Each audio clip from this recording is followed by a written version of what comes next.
పెద్దపల్లి జిల్లా రామగిరి మండలం Chandanapur శివార్లలో two town పోలీసులు డ్రంక్ అండ్ డ్రైవ్ తనిఖీలు చేపట్టారు.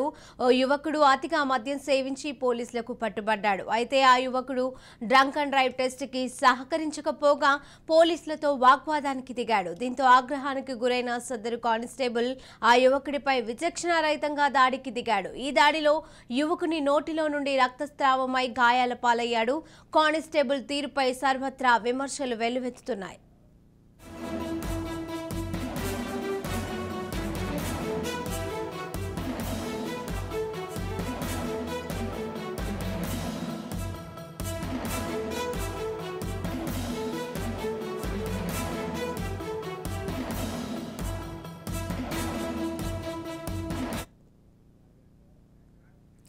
పెద్దపల్లి జిల్లా రామగిరి మండలం చందనాపూర్ శివార్లలో టూ టౌన్ పోలీసులు డ్రంక్ అండ్ డ్రైవ్ తనిఖీలు చేపట్టారు. ఓ యువకుడు అతిగా మద్యం సేవించి పోలీసులకు పట్టుబడ్డాడు. అయితే ఆ యువకుడు డ్రంక్ అండ్ డ్రైవ్ టెస్ట్ కి సహకరించకపోగా పోలీసులతో వాగ్వాదానికి దిగాడు. దీంతో ఆగ్రహానికి గురైన సదరు కానిస్టేబుల్ ఆ యువకుడిపై విచక్షణారహితంగా దాడికి దిగాడు.